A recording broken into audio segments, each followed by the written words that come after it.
آقا کریم علیہ السلام کی خدمت میں ایک صاحب حاضر ہوئے اور انہوں نے اپنے امام کی شکایت پیش کی جو لمبی نماز پڑھاتا تھا۔ انہوں نے کہا حضور اگر یہ سلسلہ جاری رہا تو میں جماعت سے نماز نہیں پڑھ پاؤں گا۔ تو آقا کریم علیہ السلام سخت غصے میں آئے، آپ نے ارشاد فرمایا انکم منفرون یعنی الجماعات والامور الاسلامیہ، فرمایا تم لوگوں کو متنفر کر رہے ہو جماعت سے اور امور دینیہ سے، امور اسلامیہ سے متنفر کر رہے ہو۔ حالانکہ اگر کوئی شخص نماز میں قرات لمبی کرتا ہے تو وہ یہ جو عمل کر رہا ہے اللہ کی رضا جوئی کے لیے کر رہا ہے۔ نماز کے اندر قرات ہے، اللہ کا قرآن ہے، قرآن پڑھنا افضل ہے اور نماز میں پڑھنا اور افضل ہے۔ تو جو افضل ترین عبادت ہے اس کو بھی طول نہیں دے سکتے آپ، تو پھر میں اپنی گفتگو کو کیوں طول دے سکوں کہ جس سے لوگ اذیت میں مبتلا ہوں۔ کسی کو نصیحت کرتے ہوئے، کسی کو تلقین کرتے ہوئے حد سے تجاوز نہیں کرنا چاہیے۔ نفلی عبادت کے لیے آپ واجب کی عبادت جتنا زور نہیں دے سکتے، جو واجبات ہیں ان کا زور فرض کے برابر نہیں ہو سکتا۔ تو دین کی حکمت یہ ہے کہ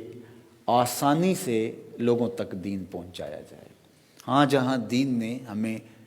سختی کرنے کی تلقین کی ہے وہ ایک الگ امر ہے، اور جہاں نہیں کی تو ہمیں کوئی اختیار نہیں ہے۔ تو بعض اوقات ہم ان امور پہ اتنا زور دے دیتے ہیں جن کی شریعت میں تاکید نہیں ہوتی، اور ان امور پہ ہم بعض اوقات زور نہیں دیتے جن میں شریعت میں زور ہوتا ہے۔ تو یہ پھر ہم اپنی خواہش کو مقدم کر رہے ہوتے ہیں۔ تو اس لیے کسی بھی امر کے اندر تبلیغی امور ہوں، اعمال ہوں، رویے ہوں، گفتگو ہو، طرز معاشرت ہو، اس میں جو ہے وہ حد سے تجاوز نہیں کرے۔ شریعت نے جس حد تک جانے کا کہا، دیکھیے جہاد میں آخری حد تک جانے کا کہا ہے، مخالف کی گردن اتار دینے کا حکم ہے، وہاں ہم جا سکتے ہیں، لیکن وہاں بھی حد بندی رکھی کہ بچوں کو قتل نہیں کرو گے، بوڑھوں کو قتل نہیں کرو گے، اسی طرح بیماروں اور لاغروں کو، معذوروں کو قتل نہیں کرو گے، ان کے پروہت، پادری اور ان کے جو مذہبی رہنما ہیں ان کا قتل نہیں کرو گے، فصلیں نہیں اجاڑو گے، جانور نہیں قتل کرو گے۔ وہاں بھی آداب دیے، کہتے جنگ اور محبت میں کوئی ضابطے نہیں ہوتے، اسلام نے یہاں بھی ضابطے دیے۔ آقا کریم صحابہ کو جنگوں پر روانہ کرتے ہوئے وصیت کیا کرتے تھے، پھر تمہارا بدترین دشمن ہی کیوں نہ ہو اور اس نے تمہارے لشکر کو نقصان بھی پہنچایا ہو، تمہارے بہت سارے لوگ شہید بھی کیے ہو، اور کتنا غصہ ہے اس کے اوپر، کہا ضرور قتل کرنا لیکن کسی کی شکل نہ بگاڑنا، یہ شکل تمہارے رب نے بنائی ہے،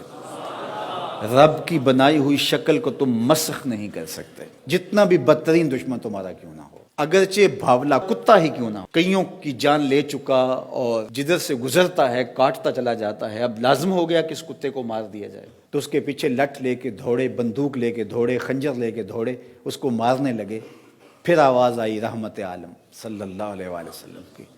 اس کتے کو مارنے لگے ہو، تمہیں غصہ بھی بڑا ہے، کتنی لاشیں پڑی ہوئی ہیں، لیکن میری آواز سنو، ایاکم والمثلہ ولو بالکلب العقور، اس کی شکل نہیں بگاڑنی، اگرچہ بھاولا کتا ہے لیکن اس کی شکل رب نے بنائی ہے۔ یہ ہمارا دین ہے، یہ اصل تصویر ہے دین کی۔ جب ہمارا دین یہ شکل دین کی پیش کر رہا ہے تو کیسے ہو سکتا ہے کہ ہم کسی کو ٹانگ سے گھسیٹ کر محض الزام پر اس کو سڑک میں چوراہے میں رکھ کر کے اس کی ہڈیاں توڑ دیں اور پھر اس کی لاش کو جو ہے وہ جلا کر کے راکھ میں تبدیل کر دیں اور اس کو ہم حضور کی محبت قرار دیں۔ یہ ہمارے نفس کی خواہش ہو سکتی ہے، اللہ کے رسول کی محبت نہیں ہو سکتی ہے، چونکہ جو محب ہوتا ہے وہ محبوب کی بات مانتا ہے۔ تو از خود میں اس بات کا استحقاق نہیں رکھتا کہ میں کوئی چیز طے کروں، جو طے کرے گی وہ شریعت اسلامیہ طے کرے گی۔ تو شریعت جو کہے گی مجھے اس کے تابع ہونا پڑے گا، نہ کہ اپنی خواہشات کے تابع۔